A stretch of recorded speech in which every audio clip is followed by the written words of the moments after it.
and hopefully people would be in here to join me soon. So I'm sure the first thing that people have talked about, or the first thing I want to talk about that I'm sure people have seen, is just these ridiculous articles going around talking about how the Star Wars fans are to blame for Star Wars. It's just nonsense. And also, I'm going to be on with Unbridled Mayo again, so I do want to put the link to that in here. I'll put that in chat because that'll be at 3 o'clock Eastern time today. That way, you guys can pop over if you want. Last time, I'm not sure how many of you stuck around. I know I was not super talkative at first, but it's just one of those things where you're with a new group, you kind of want to see how the tone is and all that sort of thing before you really start like just throwing shit out there. So, and that was also a lot different from what I normally do. Obviously, normally I don't really get into cover other creators or anything like that. But um this is all part of a bigger thing that he's doing. It sounds like. And if any of you ended up watching or subscribing to him, you might have saw that he was already using clips from it.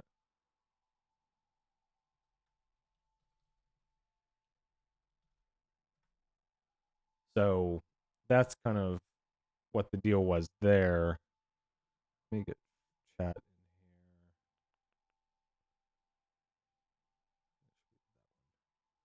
here. Okay. So there's all of that set up. And I'm just going to start talking. Hopefully, people will be in here soon. I don't know where my numbers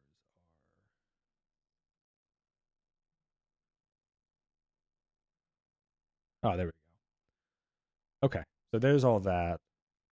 So I'll be on there at 3 again today. I'm probably going to keep this stream a little bit shorter for what I've been doing. Probably try to wrap up at like 1:30 since if I'm going to be on there with that group again. Last time I think I stayed for 3 hours out of four. This time I'll probably try to stay till the end. So I'm assuming at least 4 hours. So I don't really want to do, 3 hours by myself and then 4 hours back to back. It's a lot. It's just a lot of talking. But the first thing I wanted to talk about, I mean, if you're subscribed to my channel and you're watching this, I think there's probably a decent chance that you're a fan of DFAP or Nerdrotic or Geeks and Gamers or whoever.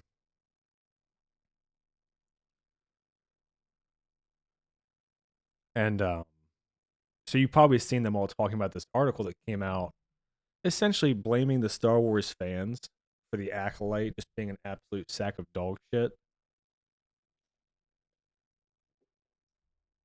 And I'll be honest, I don't think the Acolyte is actually that much worse as a show than some of the other stuff that we got.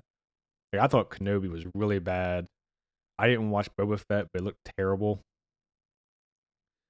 Mandalorian. Hey, what's up, Mr. Divine? Mandalorian, I totally checked out after season one because I felt like it was all aesthetically decent, but there wasn't a very coherent story or world building there. The characters aren't particularly interesting. I'd have to go back and watch them again, but I think Bill Burr's character might have been the most interesting that we got to see in in the Mandalorian show. Because the Mandalorian himself is just kind of a device to move around and explore. He's not really like an interesting person, I don't think. And I think with the backlash with the Acolyte, well, I think there's a couple reasons. One, there isn't really a bunch of cameos and stuff to hide the bad writing. Like season two of Mandalorian, I remember everyone was like jizzing over, and I thought it was bad. Like as soon as I watched it, I was like, "Wow, this is trash." That was before I had a channel though. But it just felt like a cameo fest. I mean, that 8 episodes, they had Luke Skywalker, Ahsoka, Bo-Katan. I feel like there's one more too. Like almost every episode, there was a cameo. Oh, Boba Fett. Boba Fett came in that season also.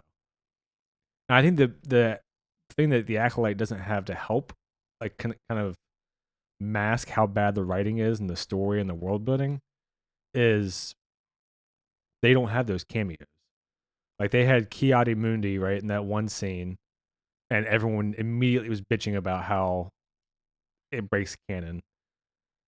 And that what's canon and what's not is a whole discussion, because I think Star Wars in that capacity is kind of wanting to have the best of both worlds. Where like they're pulling a bunch of stuff from the original EU, changing it, also saying that it's not canon. But then when you like question shit, people are using the EU to try to essentially explain away dog shit writing in Star Wars. Like as soon as Darth Smiley, what's his Chimera showed up with the cortosis, people were immediately talking about cortosis and how you're an idiot if you don't know what it is. I mean, I had heard of it before, but like, are we saying that the fucking books are canon or not? And that's kind of the thing that they're trying to do is get the fans to fill in a lot of the blanks for them, because a lot of the shows have just been incompetent. And the Acolyte, because on a surface level, it's not even as like functional, because like the Kenobi show, I thought it was trash, but you still have like the fan favorite actors, obviously. Like people love Ewan, they love Hayden Christensen. Even the Ahsoka show, you got a little Hayden Christensen cameo in there. I thought that episode was bad also. It doesn't really make any sense. But, like I think you understand the point that they're kind of including all this key jangling shit, so then people are defending it. And the Acolyte, I mean, Amanda Stenberg has like no charisma. Really, the only decent acting in the show has been Squid Game, who his character has just become a full blown retard, and Manny Jacinto as Chimera. Like I feel like both of those guys are doing the best they can with the material. The material just sucks. But then a lot of the show really hinges on Amanda Stenberg playing two people, which I think she's not doing very well, and they don't feel very different.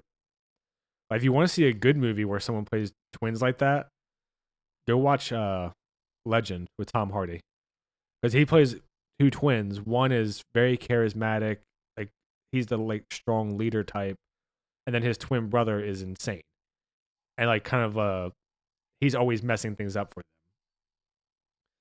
And that like those two guys feel like two different people in that movie. Amanda Stenberg, I mean, if her hair wasn't slightly longer and her clothes weren't black, there's no way you could tell me which one is May and which one is Osha, just based on their performances. And then on top of all this, you have the weird shit again, like where people try to do this Kylo Ren Rey shipping shit in the sequel trilogy. I guess Disney heard it loud and clear because they ended up going with it. And they just tried it again. I mean, that's at least what it seems like to me. Is like Chimera is seducing Osha just by getting naked in front of her. And I can't tell if she's going to flip to the dark side or not. Her character has no clear goals or personality, but it seems like that's what they're going for. So it's like you've, again, brought in this weird ass relationship. None of the characters make sense, and there's no hiding it with this one. I mean, when everyone knows the show costs $200 million, when, half the show is just walking in the woods, when you're 6 episodes in, and you've got probably maybe an hour of screen time these next 2 weeks, and no one knows anything about the characters, like, and the funny thing is even with all that said, like pretty much I would say everything that's come out for Star Wars the last decade just hasn't been very good. I mean, Rogue One, people will say is good. I'd be really curious to see how many people can remember that movie for the first 2 hours and 15 minutes. or do they just remember the last half hour, 45 minutes? Obviously, the Solo movie was not very good. Absolute snoozer. The sequel trilogy was a total mess. I thought Mandalorian season 1 was boring, and 2 just continued. I never even bothered to watch 3. Like, they are struggling as a just as an entity or a brand. But you know what's funny is if all they did was just come out and say, we really thought we really worked hard on this. We thought we put something together the fans liked. Hopefully you guys will like the next thing that we do better. We're going to try to improve. If they just did that, they wouldn't get nearly the backlash that they're getting when instead of just being like, oh, we did what we thought was good and it just didn't work out. Most people, I think, would just be like, okay. Yeah, I mean, bad TV shows happen, bad movies happen, whatever. But instead, all they do is talk about how everything in Star Wars is gay. They just insult the fans over and over and over. And it's like, I mean, are they just that arrogant to try to come in, change something that people have loved for 40 years, and then when they don't like the changes, instead of just being, okay, guys, like we heard you, we'll try to fix it. Instead of just doing that, which is a normal response, I think, their response is, no, you guys are assholes. You've got Collider, who's this article that I was talking about, coming out and saying that the fans are the problem. And the gist of the article is pretty much that the fans are racist. That Star Wars came out a long time ago, so it was dominated by white men. There was no diversity. And now that people are mad that there's non-white men in the movie. Obviously, this ignores Leia and Padme and Lando and the fucking aliens and Mace Windu and all the extended lore just to insult the fans. I just don't know what marketing strategy this is. Like, just who thought this was a good idea? Like, oh, the customers aren't enjoying what we're producing? Well, not only should we not apologize, we should insult them. And to me, I think that's why people like Nerdrotic and Drinker and the bigger channels, I think that's a big part of the reason they get so much traction.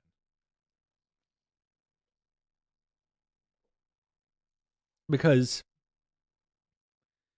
like I said, if they just came out and were like, yeah, we did our best, but we messed up, I don't think people really care about any of the other shit. But when they come out and say that you're bigots and we don't want you in the fan base, you've got them all doing hostage videos because Reva said that she got a racist tweet. Like, I just can't believe that these companies spend, I'm guessing, tens to hundreds of millions of dollars a year just on Star Wars stuff, and they can't come up with a better strategy than insult the customers / fans. Because there's a lot of people who are not going to make a YouTube channel. They're not going to go online and bitch. They'll just change the channel. They'll say, okay, that's how you feel about me? You guys want to keep making dog shit? Fine. I'll spend my time on something else. And there's a million streaming services out there. Like, there's no reason to stay loyal, to a streaming service who acts like assholes. So yeah, it's just crazy to me. And what I was saying right when I turned the stream on, I don't know if you guys were in here yet, is that is that I'm gonna go on 3:00 with Unbridled Mayo again, and we're gonna finish up talking about the Organized Chaos video, and he's using it for a bigger project. I don't know. I'm assuming he talked about it.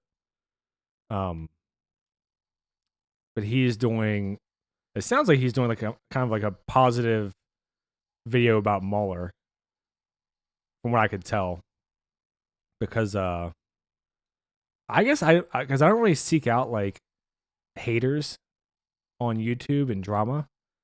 I didn't realize how many people were out there that literally do like his videos are too long, therefore you should just ignore him kind of stuff. That's weird to me. Because I mean, I think it's also a little bit dishonest too, because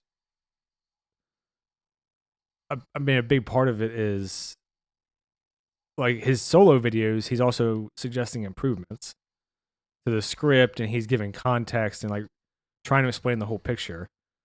But on like if you're talking about EFAP specifically, those guys go on a ton of tangents. That's not like, you know, it's not like they're literally just drilled in talking about whoever they're covering for the entire time. So I think it's a little bit dishonest too. But yeah, I don't really have too much to say about the Acolyte. I mean, I've said a lot of it in my videos. I wanted to mention that article and just Disney's overall perspective, because I just do not understand it. I just don't like it doesn't take a team of marketing experts to say, "Hey, this is probably a bad fucking strategy," but they just keep doing it. Like every single time one of the shows gets shit on, they never say, "Oh, maybe we should try to make better stuff." Like, just ignore the fact that every Acolyte video or interview, either one, they sound like they don't know what they're talking about, or two, they're talking about sexuality and weird shit. And then you combine that with the weird fan service of, you know, Yord being shirtless for no real reason, Kymir just stripping for no real reason. Like, it just, and tonally, it just feels so out of place. But yeah, and then also EFAP actually covered this the other day.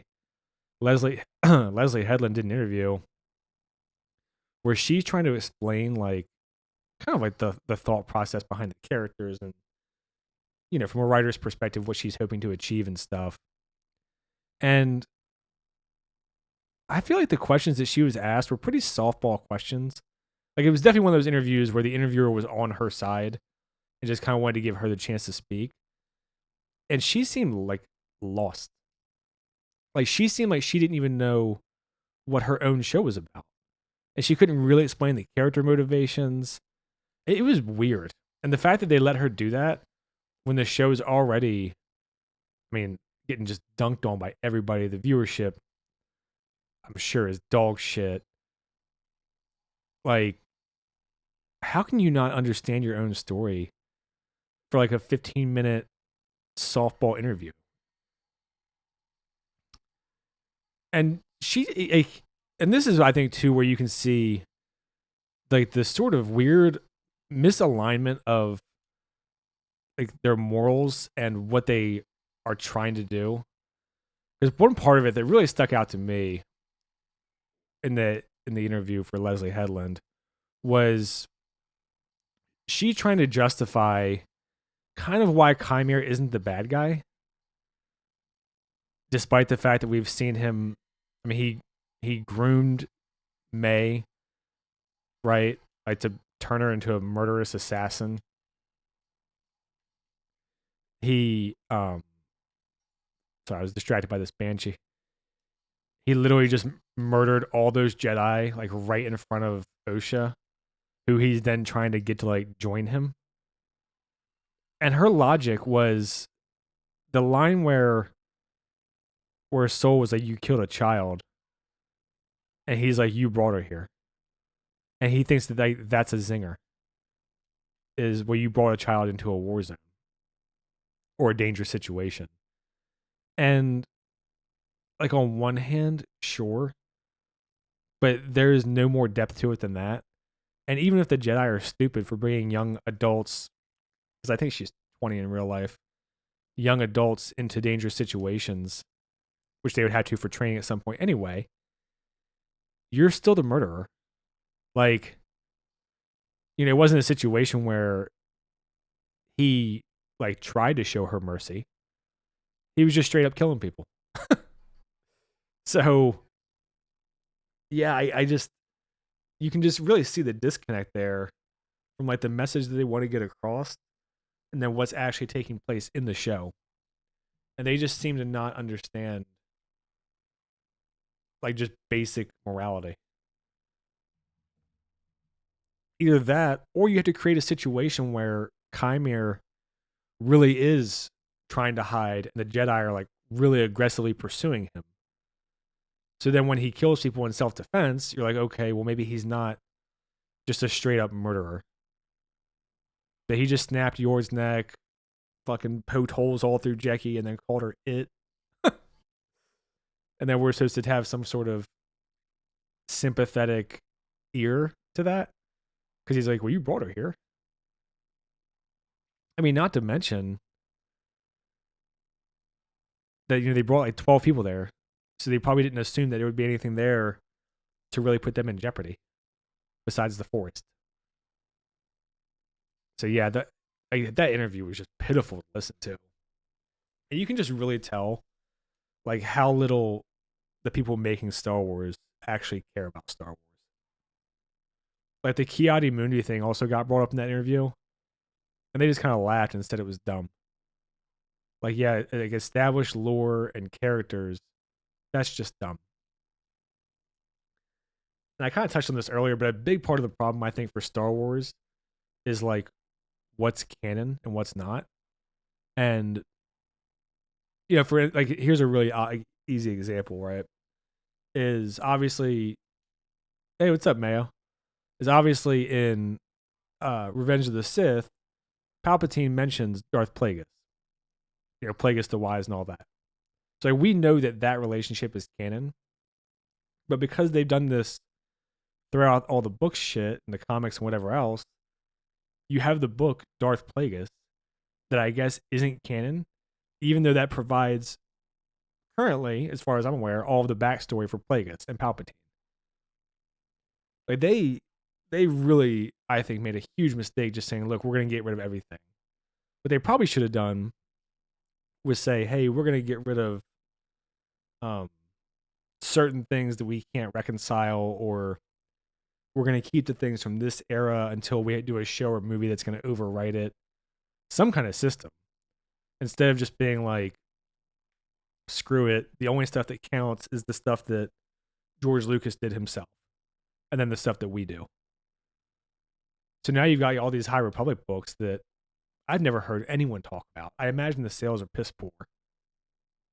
You've got all of this rich lore, and that is even more so if you include stuff like KOTOR, which I guess those aren't canon, right? Because Disney was going to remake it and then just didn't. And then that's what I'm saying is like you have this shit like in the Clone Wars cartoon where Yoda finds Darth Bane and the whole Rule of Two thing and all that. But then you have a Darth Bane book trilogy that I guess is also not canon. I don't know. I don't know what. I mean, they don't care, obviously.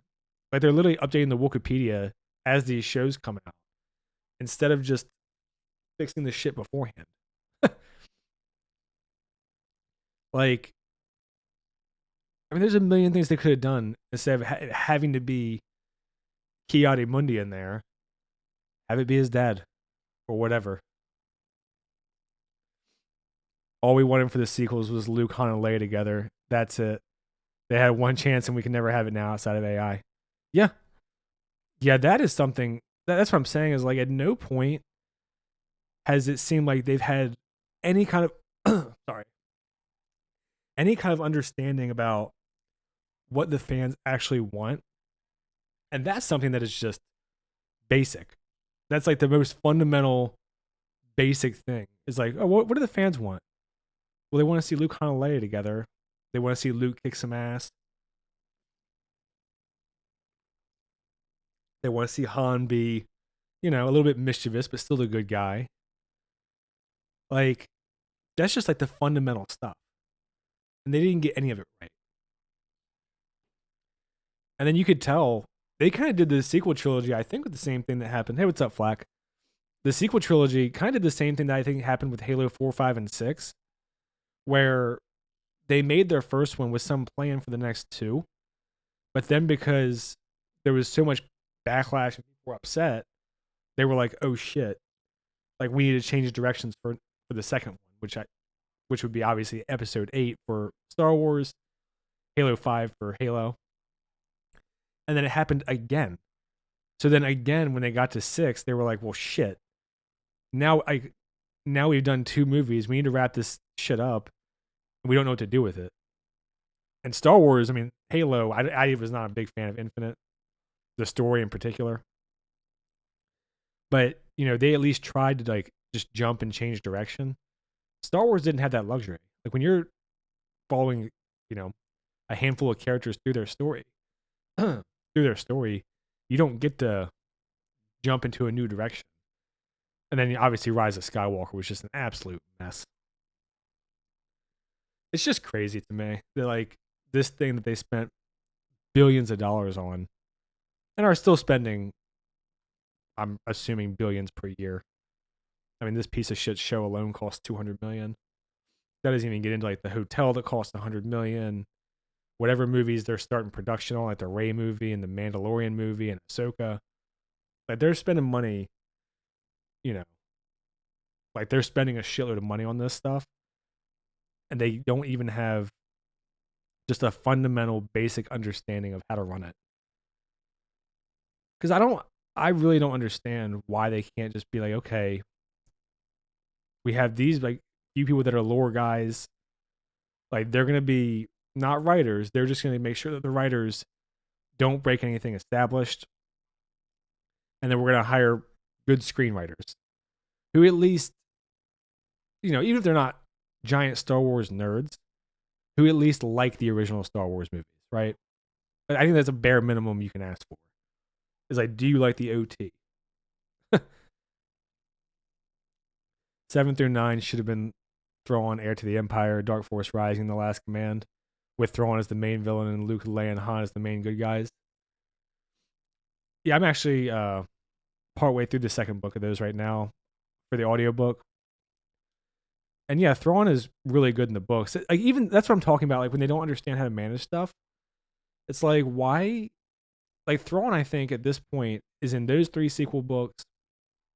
He's got 3 books that take place between the Rebel show and A New Hope, and he's got other books too that take place when he's with the Chiss. I think they're called like Ascendancy or something. I only read the first one. I didn't really do it for me. That's what I mean. There's like all those books you got, and then you give it to someone like Dave Filoni, who just simply isn't smart enough to write a smart character. Like I don't know what Chat's opinion on the Ahsoka show was. I have a video for each episode of that one too, and it was just, I thought it was just miserable. It was so slow. They were dragging out all the dialogue. Even after 8 episodes, nothing really happened, except they made Thrawn an idiot. Obviously, none of the world building made sense because that's just like the one consistent thing now in Star Wars. And it seems to me like one of the biggest issues they have is that they don't have one vision at the top. George Lucas show is dog water. Thrawn in the books is so good, and him in any show, he was just stupid. Yeah, exactly. And that kind of started in Rebels. I like Rebels, but it definitely did start that sort of Saturday morning cartoon villain feel to him, where you have to have them constantly getting away because the kid show. Terrible. The spacing between sentences was pitiful. Yeah, I actually said in my last Acolyte video that they made them talk like the tree ants in Lord of the Rings. Like everyone's dialogue is so slow, and it really is like the example that I gave in the video was that it's like when you have an essay that needs to be, a certain length, and you are like way short. Like you need to be 10 pages and you've only got 7. And you're like, oh shit, how can I turn this one sentence into like a 30-word sentence? And, pinch the margins in and increase the spacing a little bit. And that's what this show feels like. It is inexcusable that in a show where you've only got 4 hours of screen time, we've had, I would say, minimum 2 episodes.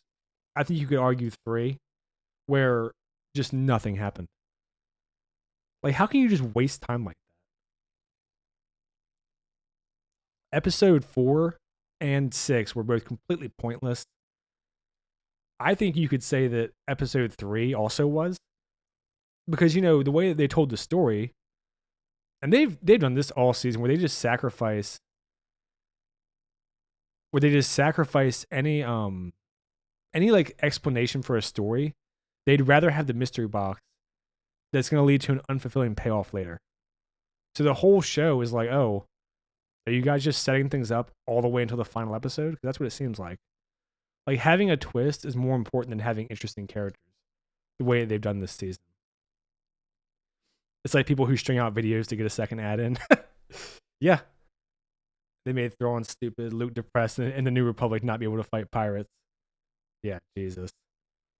Yeah, and then obviously you have the whole JJ thing with him creating the super duper Death Star that blows up 5 planets at a time instead of 1. Yeah, they're just. Ugh. I just don't know how there's no oversight. And I don't know how much you guys ever looked into this kind of thing. But I was actually looking into it for a video that I've been slowly working on. I need to stop fucking around. I need to finish it.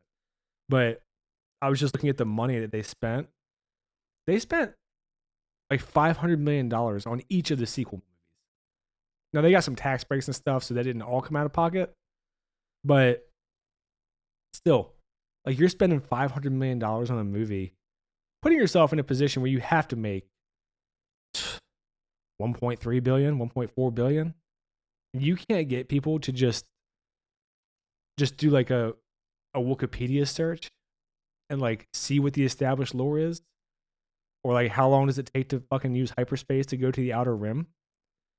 Because the way that they're doing it, hyperspace is faster than their cell phones. Oh yeah, chat just pointed that out too. Lightsabers do nothing, just an inconvenience. Wake up in the hospital the next day, good to go. It's all DEI middle management, and the lore breaking hyper jumping bombing that can somehow destroy a whole fleet that's never been used again. Yeah, exactly. And they try to cover that up with one throwaway line of like, "Oh, that was 1 in a million," and the whole audience is supposed to just go, "Oh, okay. Oh, if it's 1 in a million, then fuck it, don't try it."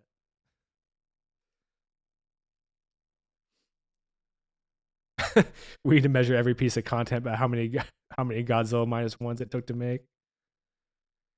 Yeah, that to me is also crazy when you consider that Godzilla minus one was cheaper than any individual episode of this show. Disney refuses to cut limbs. Oh, you mean with the lightsabers? Or do you mean to get rid of all the middle management? Because I actually think it works either way. Like, getting rid of a lot of the middle management and like the nonsense would probably, I can't imagine what that would do for their budgets. Because like, we can all see the final product.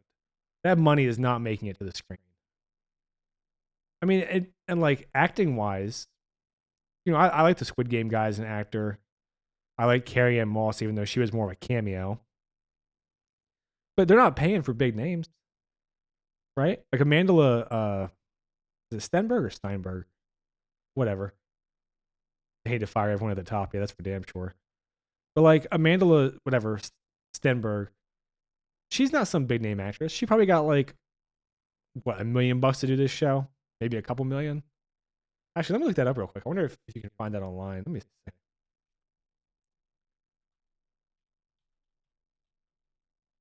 Stenberg. Let's see.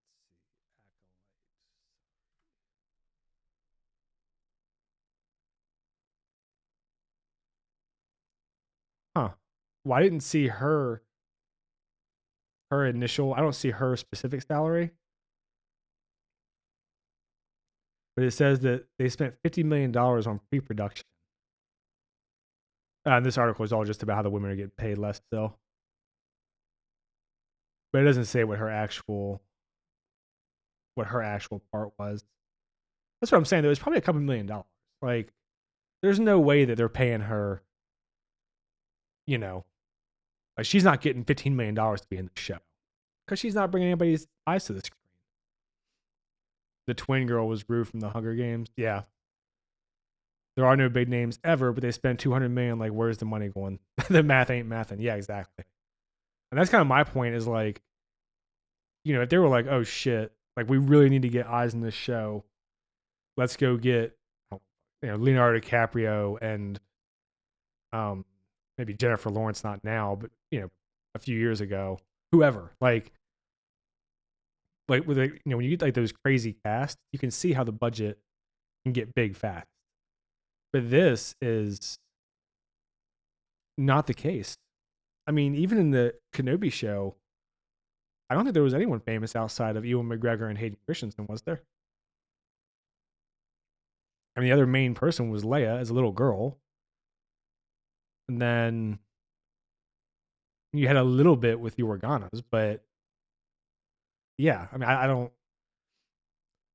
and it's not like they're paying like big name writers. It's not like they're getting like whoever Christopher Nolan or somebody to come write it.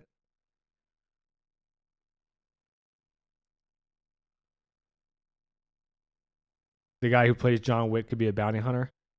Yeah, and that's the thing too is like if you were getting like super technical choreography and really like you could see where they were putting money into certain things, I think you can overlook that and go, okay, like yeah, maybe the costumes don't look great or they don't have a variety of sets, but they're spending months training these people, and they did get a couple big name actors where they brought back Liam Neeson for a cameo or whatever the case is.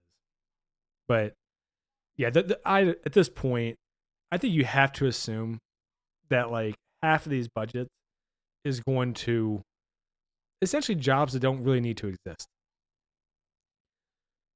I mean, I know everyone likes to say money laundering because, partially because it's funny, but I really do think it's probably just kind of like if you ever worked for the government, like I've worked for the government, and you'll see that you just end up with all these people that have been there for so long, but the government still wants more funding, like your boss does.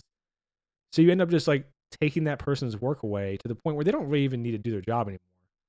They're just kind of taking up space so you can keep the budget. And that's what this seems like is going on with Hollywood to me right now, where, probably a lot of these producers, I'm guessing, are like, oh, if it's a $180 million budget and I'm getting 2% of it as my salary, right? I don't know how much they get. Well, then you want to keep the $180 million budget. You don't want to say, oh, well, I only actually need 75 million and cut your own pay down. And that's kind of what seems like to me is probably happening is they're like, oh yeah, we totally need a leg lotion expert and 10 makeup people for 2 characters. Oh yeah, chat's talking about the rumors they want Keanu to play Revan. I've heard that for a long time. Has he ever spoken about that? Because I feel like I've heard that mentioned for probably a decade. It feels like Revan always comes up and it's always Keanu, and I've never actually understood why. I mean, I like him, but I don't get what like the connection the connection there is. Yeah. Oh, yeah. Chat says I hope they don't touch the Old Republic or Knights of the Old Republic. Yeah, and that's a shame because I'm actually replaying that right now. I just got to like the third planet, Manon or whatever, and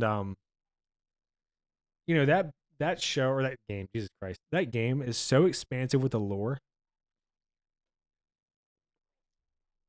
You get so many characters, and that's the type of thing that you could easily make that into like a 3 or 4 season series and just take the shit straight from the game, put it on screen.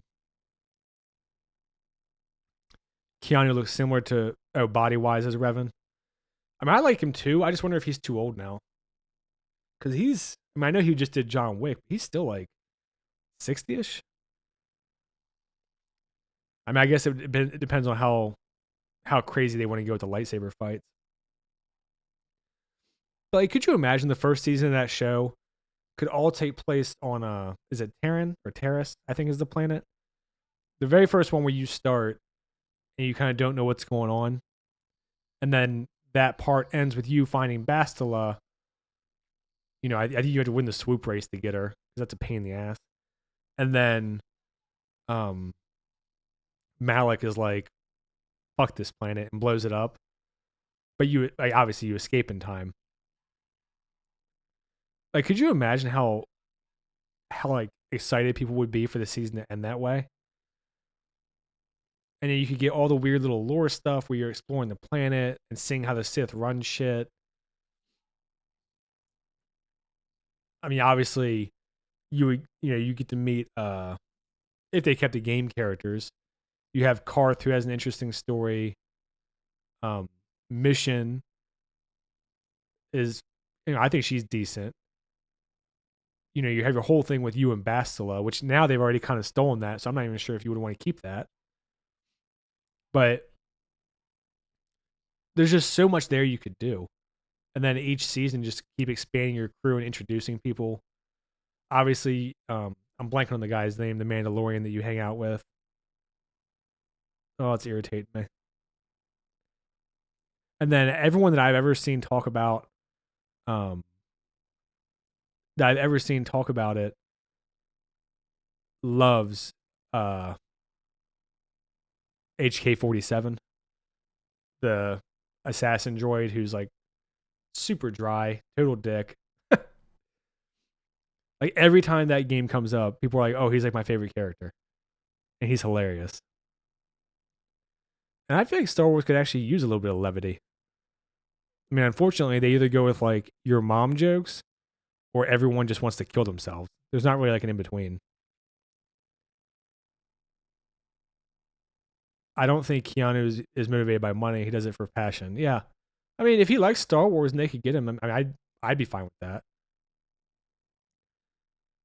Do we even think that?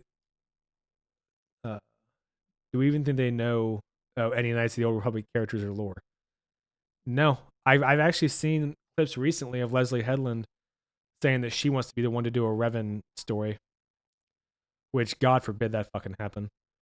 I mean, you can bet almost anything that if they do, they'll. There's this weird thing that these people do where when you have the option in a video game to play male or female, that's suddenly like a trans allegory now, where your character is like trans coded. It's fucking losers who don't want to just be like, yeah, it's a literal game mechanic to give the player more choices, and they want to take that to push like their trans. Because I would bet almost anything that they would make Revan either trans or a woman. I mean, they have a pretty easy justification for it. And of course, at this point, I'm assuming the Revan book. Does he have more than one book or just the one? I know he has one from Legends or whatever. I think it's just called Revan. But obviously, in that, he's canonically a guy. But they would just use the game mechanic to be like, oh, well, we need to, you know, we need whatever force this female horse shit. And I mean, it's tough because you want to see the characters you like brought to the screen, but I mean, I wouldn't trust Disney to do anything with the characters right now. Even if they said, "Look, we're literally just going to take the game and put it on the screen," I wouldn't trust them to manage that much.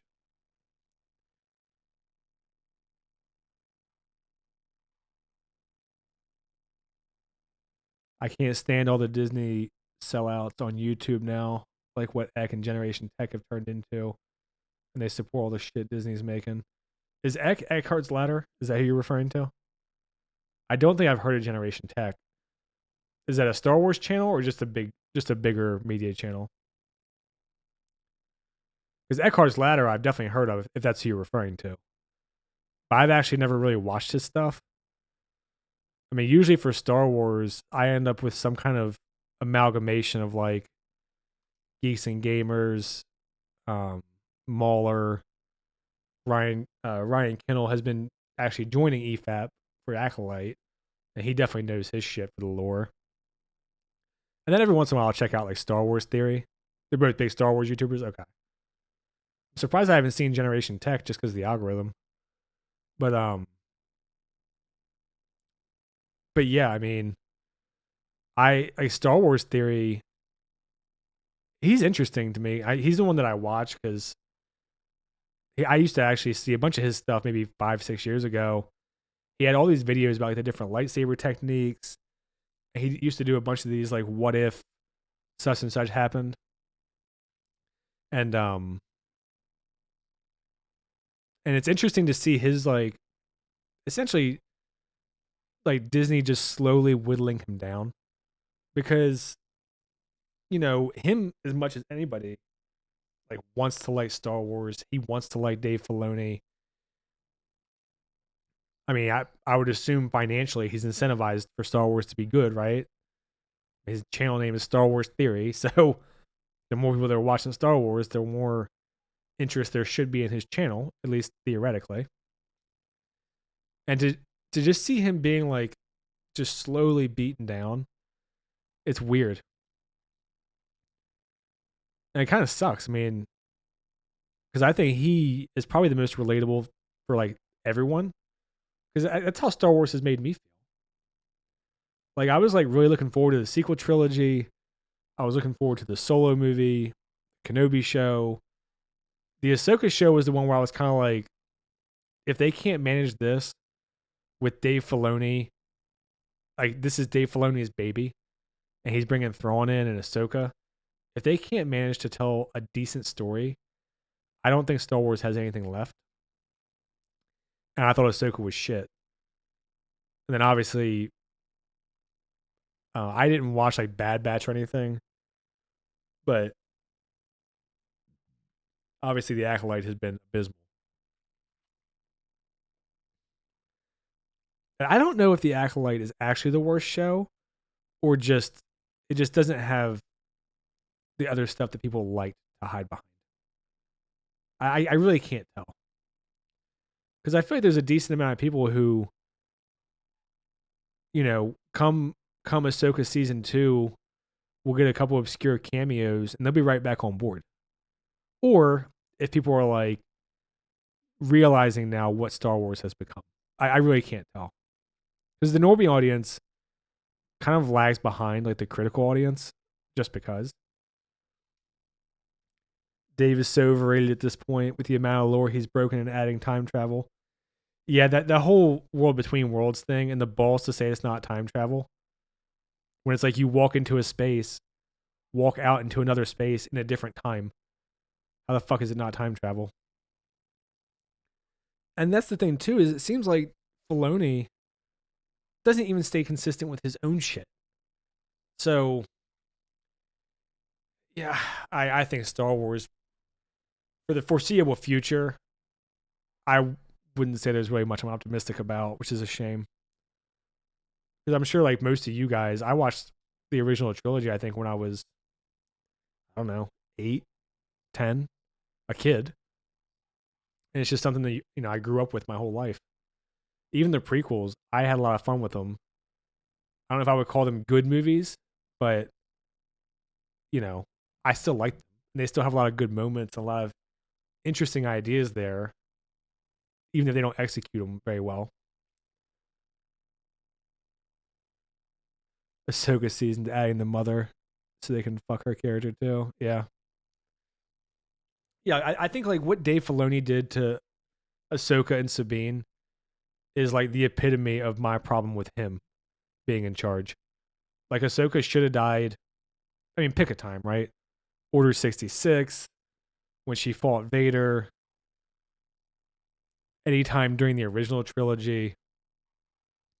And now she's just removed from the galaxy so she can have her own quest at fucking 60 years old or whatever she is.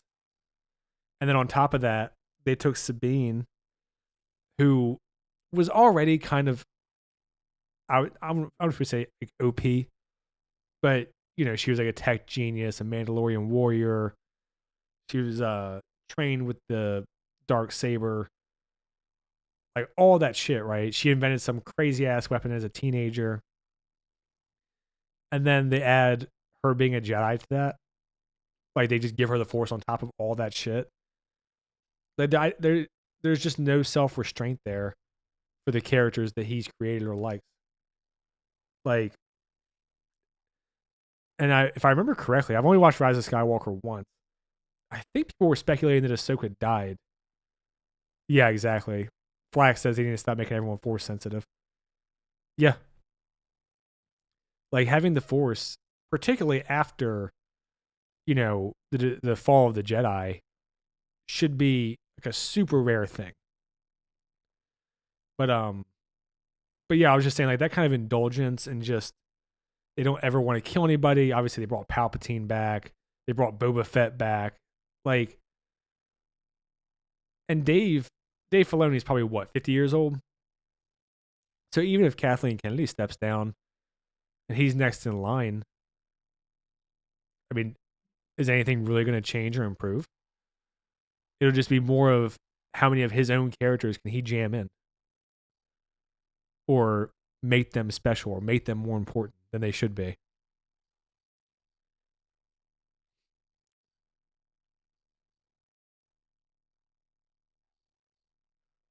Yeah. Yeah, exactly. Both you in chatter. I agree. Flack said Order 66 was 99% effective, and now we just keep finding Jedi.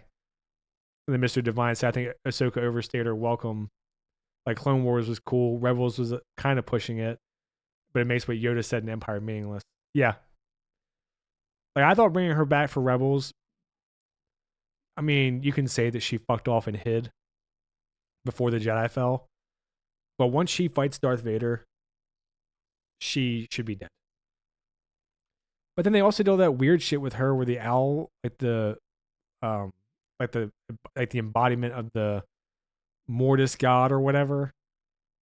Didn't it like possess her or something? It's been a long time since I watched Clone Wars. And the Mortis god stuff I did not like. So I've kind of blanked that out from memory. And yeah, we went from Obi-Wan and Yoda and Luke to a few hundred. Yeah, I guess all the Jedi were just on vacation when Order 66 took place. The scheming of the Sith for centuries. They just couldn't quite get the timing right.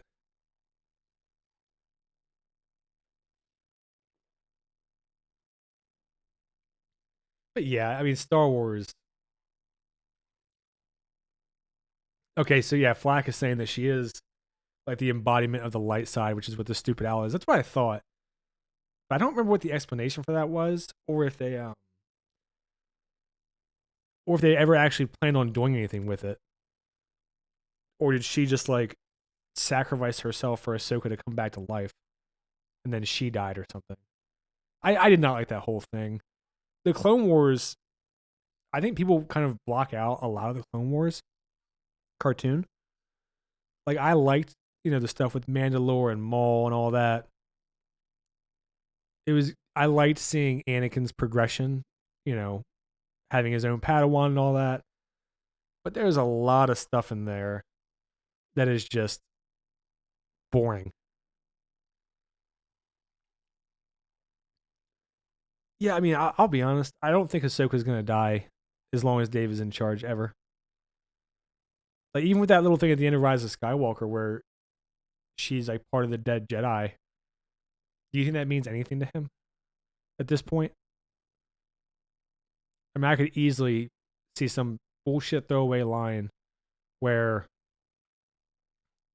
he's like, "Oh, she's not actually dead. She's just disconnected from the Force in this galaxy. She's too far away." Like, they don't give a fuck. Okay, so the daughter from the light side gave her life so that Ahsoka didn't die from the brother. That's what I thought. I just couldn't remember if it was like actually possessing her, or um if it just brought her back to life, and then the whatever she was, like the light side god, died.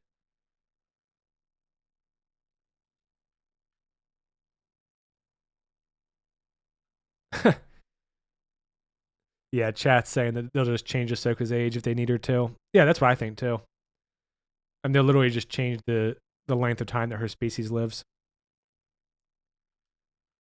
And then Rosario Dawson with all that makeup, I mean, you can never tell. You'll never be able to tell when she ages. Plus, her fights are already slow as shit because she's old. But yeah, I just think I think Star Wars is pretty much done. I mean, it's kind of sad because I think that it's slipping into cultural irrelevance, but Disney doesn't even realize it yet. Because like I think I'm on the young end of Star Wars fans who grew up with the prequels, even though I'd already seen the OT, I was a kid who the prequels were targeting when when they came out. But the people younger than me by more than a couple years, I really can't imagine that they are Star Wars fans. I just can't. Like, yeah, chat says it's cooked. Yeah, because I think the younger kids just don't give a shit about Star Wars. I think it's people like my age and then older who still have some interest, but I feel like they're losing a lot of them too.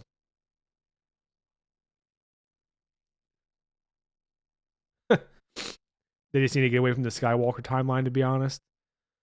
Well, I feel like the Acolyte was them gonna kind of try to do that, but I don't even know what I mean. What would you call the Acolyte? Like it's just far enough away to be kind of its own thing, but they can still tie in Yoda and if they want to change to more ages, I'm sure they can throw Plagueis in there and whoever else. Like they seem like they wanted to go further back, but just couldn't quite commit. Yeah, Flax says I'll just keep playing the old games and keep my head canon. Yeah, and I think that's where a lot of people are at with Star Wars, where it's just like okay, like I'll watch videos making fun of Star Wars because I don't actually want to watch Star Wars anymore. And from what we've heard, the Acolyte ratings, first of all, they started off as the lowest watched Disney Plus Star Wars show, I think, at 11 million. Um, and then I think that on one of these news services, so I don't know how reliable it is just yet. They saw like a 30% drop off after the first couple weeks or week or two. So like, people who even gave the show a chance, I think most of them were just like, nah, good here.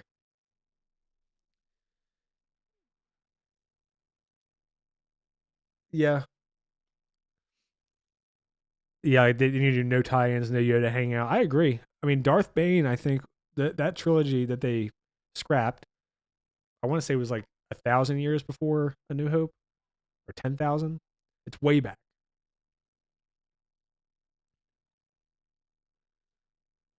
Oh yeah, then yeah, chat saying, well, they tried with Mando, but then they instantly went back to it. Yeah, and that to me, I think was false hope for a lot of people. I think a lot of people who hated the sequel trilogy were like, oh, okay, well, we're still in that era, but we've got Mandalorian now. He'll have his own story. Maybe they'll go some different directions with it. But then all they've done is use it to circle back to the sequel trilogy and the OT.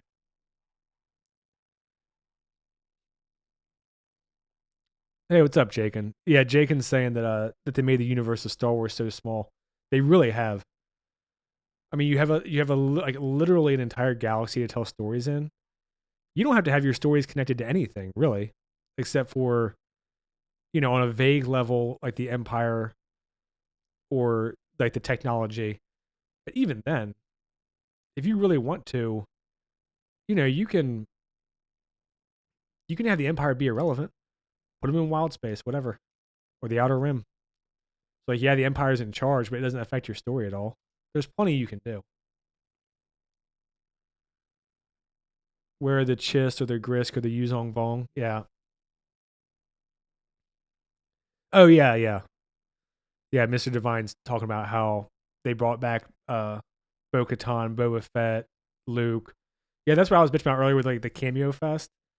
Is that they seemed like they were gonna make it its own thing, but then as soon as it got popular, they were like, oh, let's bring in every character that the people already like.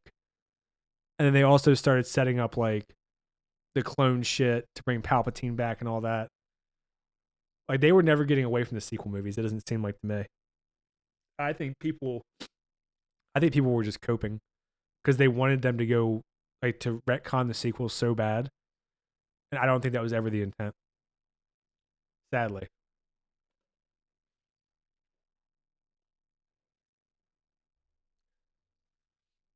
or just do an Empire focused show. It'd be cool to actually see them win something instead of always losing. Yeah. Well, that's what I mean. Is like when you have a galaxy that, like a literal galaxy, there's really no reason you can't tell whatever story that you want to with a Star Wars skin. I mean, I think pretty much any action show or comedy show that was written by a decent writer could work pretty well in Star Wars. Or if you had a really skilled writer, you could get more into like the politics of the universe and that sort of thing.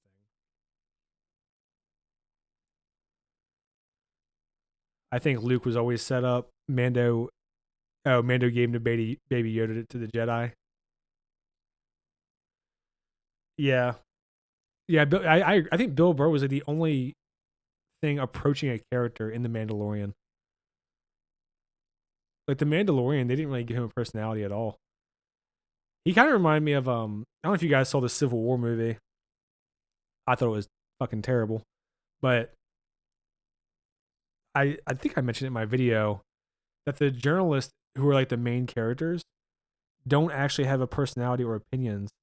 They literally only serve as a vessel to take you from place to place. And that's kind of what they've done with the Mandalorian, I think. I mean, that was kind of why I checked out. I thought season 1 was like kind of boring. And then after 2, I was like, yeah, like, this is not going anywhere.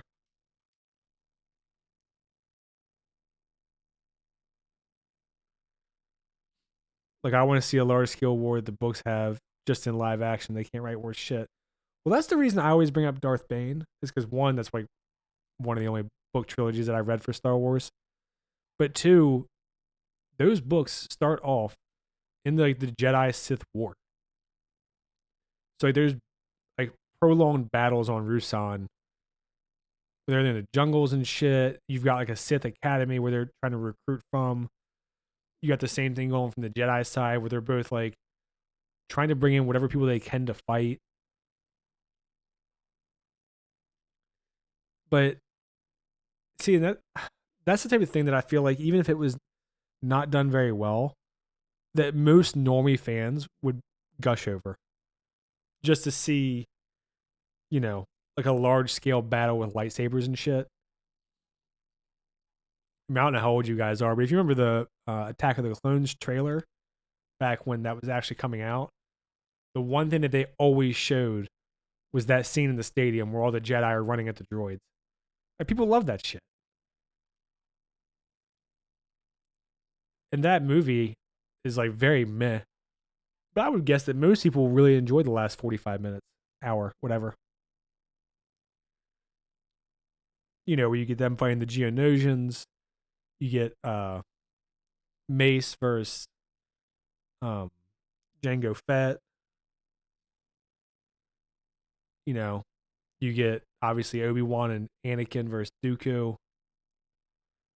I feel like the Star Wars fans are actually pretty simple to please, and the fact that Disney is failing is just a testament to their incompetence. Because there's a lot of people who will just overlook shit if there's a lightsaber. Like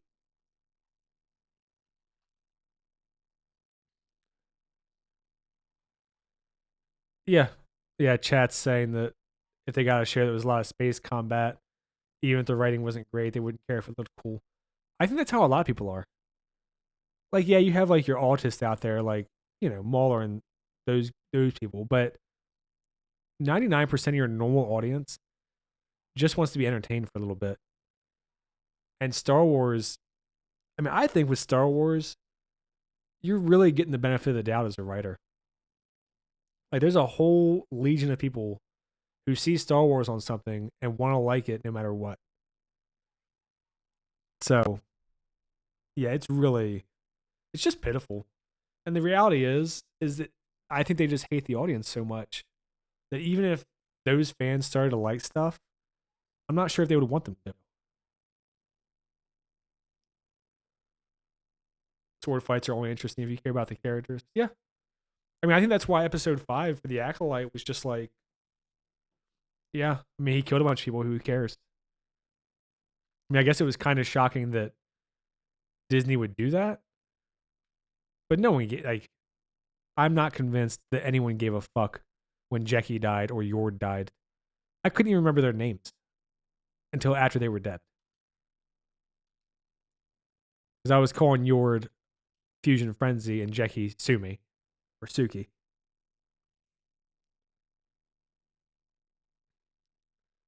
It's just a shame because there's so many books that the fans seem to love and just so many options and so much lore.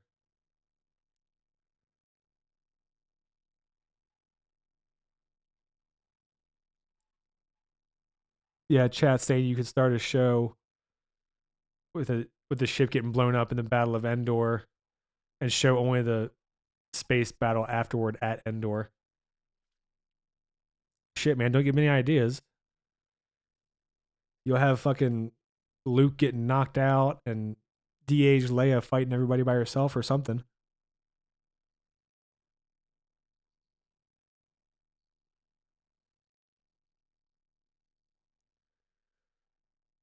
Yeah, this I actually wasn't planning on talking this much about Star Wars, but it just really is a bummer what's happened to it.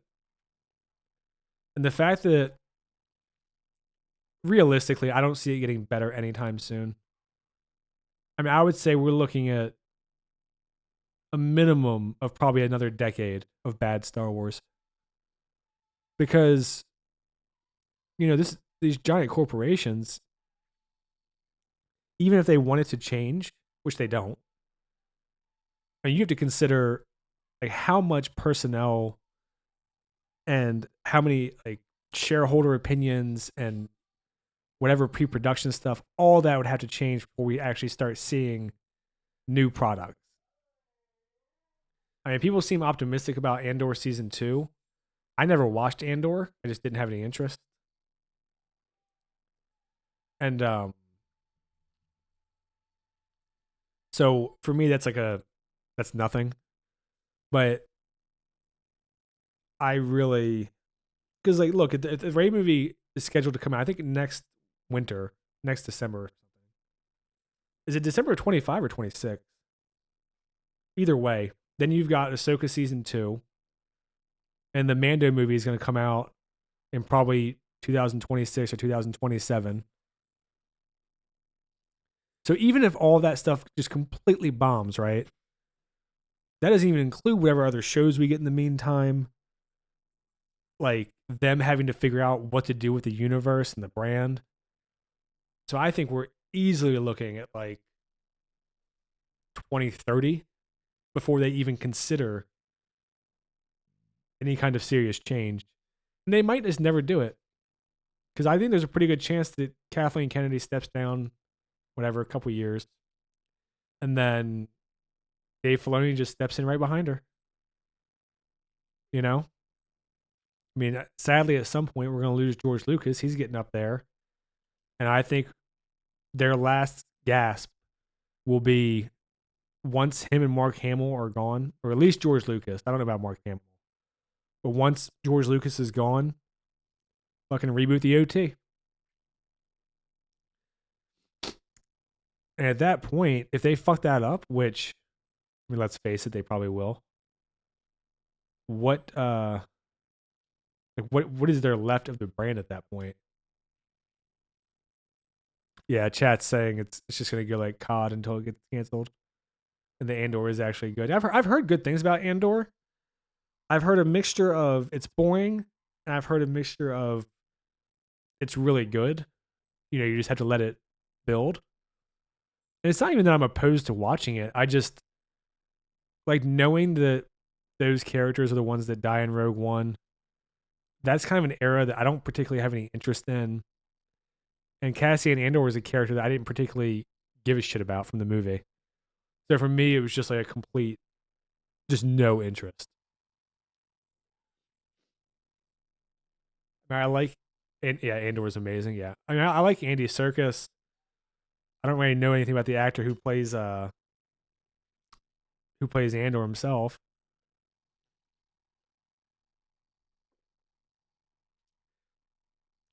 Yeah, chat seems to be pretty positive about it, which I'm not surprised. I mean, yeah, I figure if you're here, most of what I talk about is writing, so I think it makes sense. I know that Mauler and all those guys have praised it. pretty much at like whenever it comes up, that's like the one praise they have for Disney Star Wars.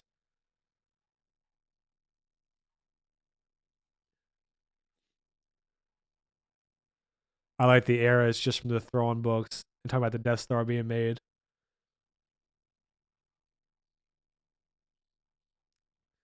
Well, when was Andor the show? Because I was assuming Andor the show was much closer to A New Hope. Was I wrong?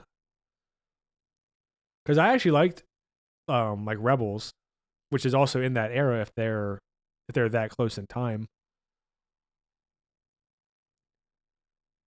But I guess I was assuming that the Rogue One because obviously the Rogue One movie is like right before A New Hope. So I was assuming that they would just run the show right up into the Rogue One movie, which then runs into A New Hope.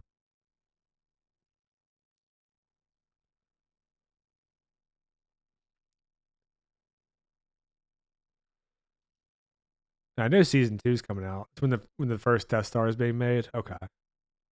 Yeah, because that actually gets covered in Rebels also, and it gets covered in the newer Thrawn books. Because I'm pretty sure there's a dispute where Vader, I think Vader doesn't like the Death Star. It's 10 years before Rogue One. Okay, so that is earlier than I thought then. So if I remember right, Palpatine is really pushing for, um, he's really pushing for the Death Star, and then Thrawn is pushing for the upgraded, uh, the upgraded Tie fighters, like the Defenders or whatever they're called. And Vader's just kind of like, we don't need any of that shit. We have the Force. So season 2 goes into Rogue One. Okay, it's during the construction of the Death Star. Yeah, maybe if I have time, I should check it out then. I mean, I have only heard good things about it. Maybe I can make time for it before season 2 gets started of uh of the show, so I can be in the loop with everybody.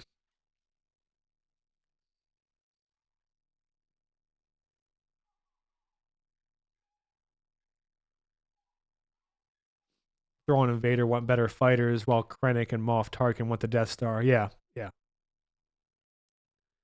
yeah. Because they actually included the Tie Fighter thing in Rebels also with Thrawn, where they have like upgraded shields or something that makes them like special compared to the regular Tie Fighters. And Thrawn thinks it'll essentially like stomp out the rebellion through space fighting or through space warfare.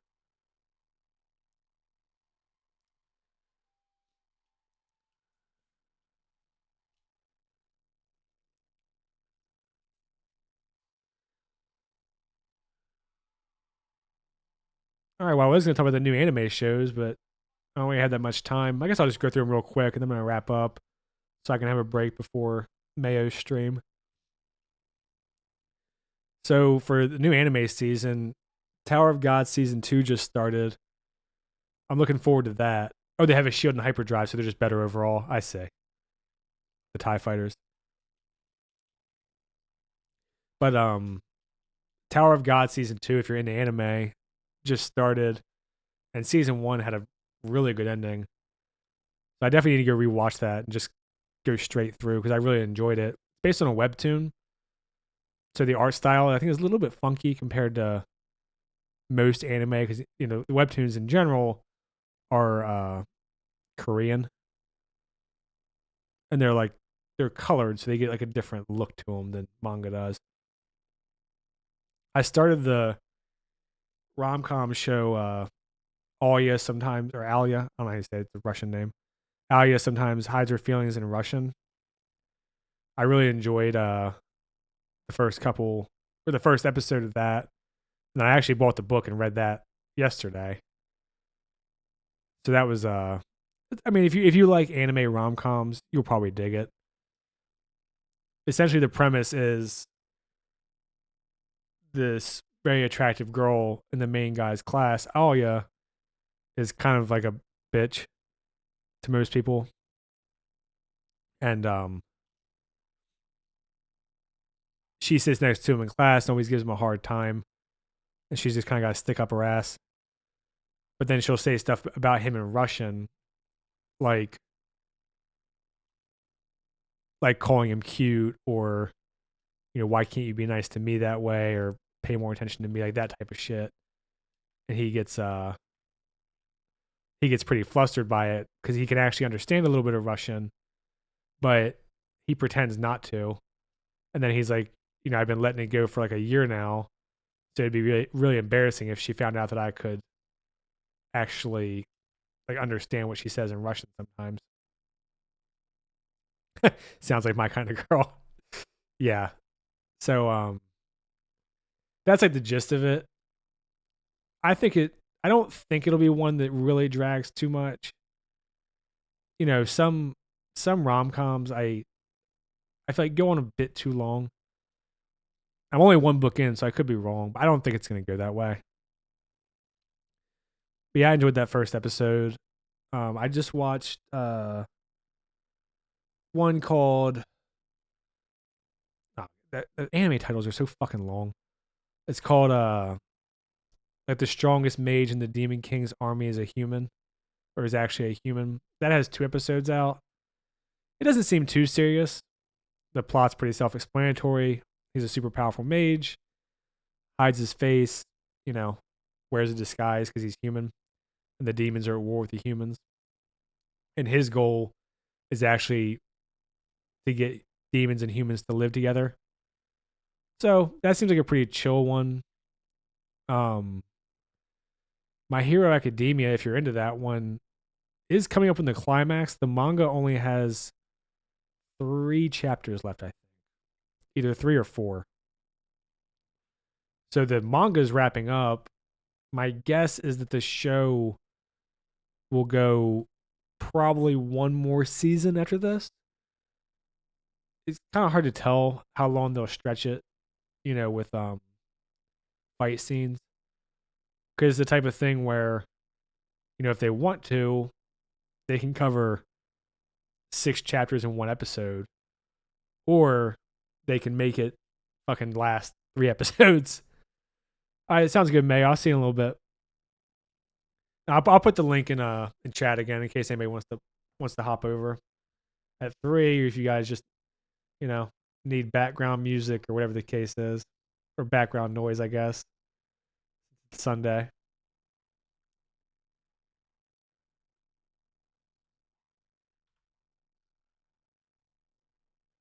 All right, so there you go. That's the link to the. That's the link for you guys if you have time to kill, or you want to pop over, or whatever. We'll be kind of doing like a pseudo EFAP style, covering the second half of Organized Chaos video from about a year ago, where he essentially tries to smear Mauler. Last time I stayed until 6, and I think they ended at 7. Tonight I'm going to plan on staying the whole time. So, like I said, if you just need background noise because you're playing games or whatever, that's probably looking at 3 to 4 hours worth, I guess. If you don't know who Organized Chaos is, he seems like a twat. He essentially tries to just go after people like Critical Drinker, Mauler, Nerdrotic. He used to go after Eric July. I don't know if he still does. He had a debate with him that was super cringy one time. And that's just kind of his shtick. Just to go after him, call them bigots, all the names. I watched them try to hate on RLM. Sad. Who, EFAP or somebody else? Or Organized Chaos? Because I saw EFAP covered Red Letter Media. I don't know if it was last week or 2 weeks ago. Because Red Letter Media gave the old, if you don't like it, don't watch. Which that's just such a lazy argument. And then everyone was making fun of them too because they were like, EFAP, yeah. They've covered RLM a few times.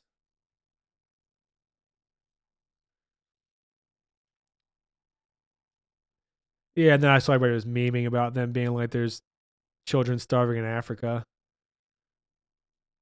Bizarre. I thought the whole thing was strange. I don't get why.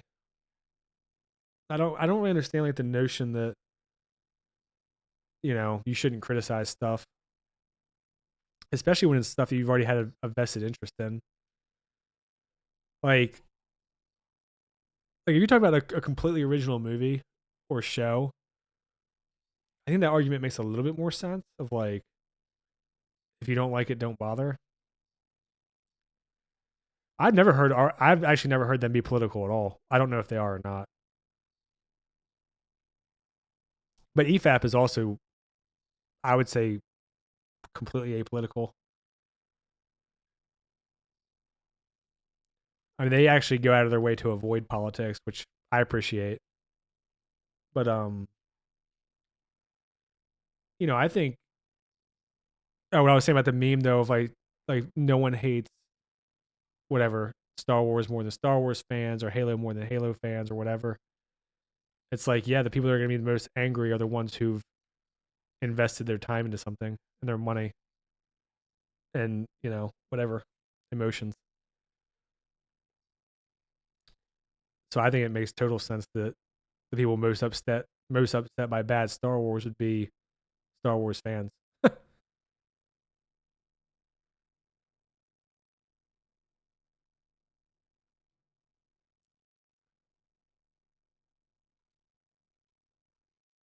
But I actually don't really have an opinion on Red Letter Media. I mean, I know they're a huge channel and they've been around for like 15 years or something on YouTube, right?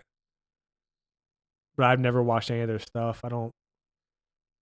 The only stuff I've seen of theirs has actually been through EFAP. And usually, if EFAP is covering them, it's because they think they had a bad take. But at least as far as I've heard, I've never heard them say anything political. Well, really, either one, EFAP or Red Letter Media. The Plinkett reviews, yeah, that's like the thing that everyone mentions whenever they come up. Is that what made their channel big? Was it the Plinkett reviews of the prequel trilogy? I feel like that's what I heard. Or maybe their channel was already big and that just made it like even bigger.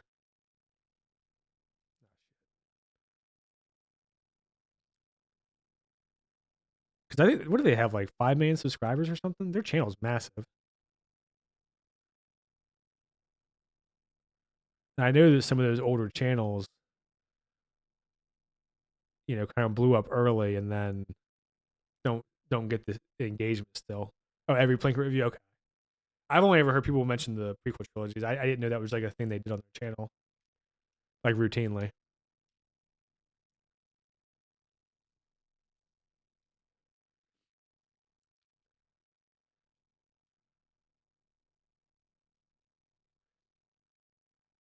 Oh, I was gonna say those. I know some of those channels that blew up like in like the early 2000s. I know have like a ton of subscribers, but don't get very much engagement. But it seems to me like Red Letter Media is not one of those. Like it seems like they still get like a lot of traction when they do stuff. So I guess that's good. Means people still like them after however long they've been around.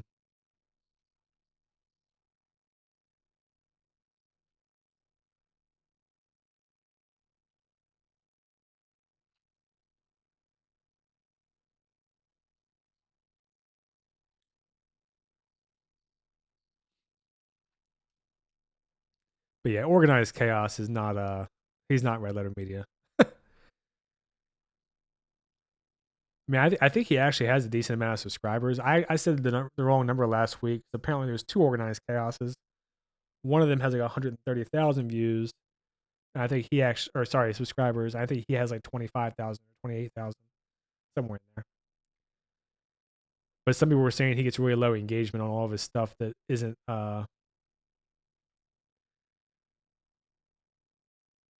like all his stuff that isn't attacking someone. He doesn't really get any views on. I have no clue. I don't really have many thoughts on him honestly, other than he seems like kind of a dick. But that's mainly because of him trying to be dishonest, not because of his opinions.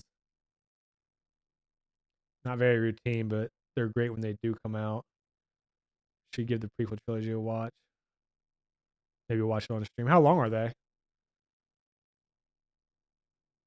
And I don't know if how prickly they would be about copyright stuff either.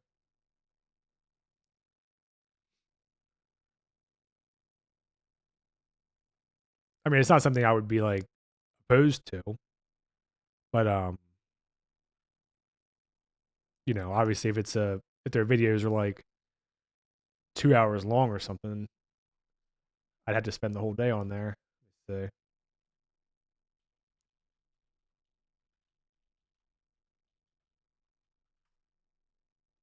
okay, so it looks like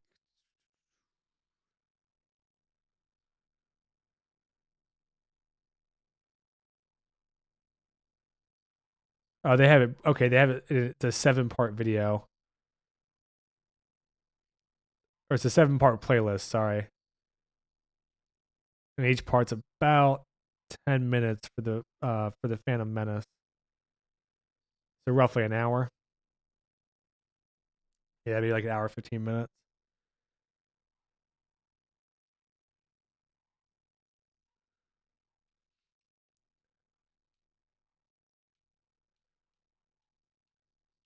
Yeah, they're more of Star Trek guys, right? Like they did the Plinkett reviews for the prequel trilogy, but I thought they did more Star Trek covers than Star Wars, or at least that's what they care about more. I'm sure they cover both. I mean,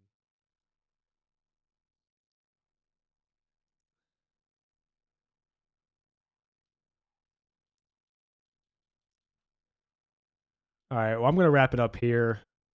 Um, I was hoping to get through this stupid DLC today, but that's okay. Um, but yeah, I guess if you guys are not doing anything, you want to hop over to the stream later, it'll be there. His YouTube channel name is Unbridled Mayo.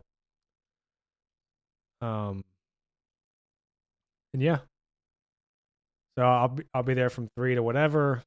Beyond that, I need to finish up a couple of things and videos. I've been distracted by real life stuff mainly, so haven't done a ton with my videos this last week.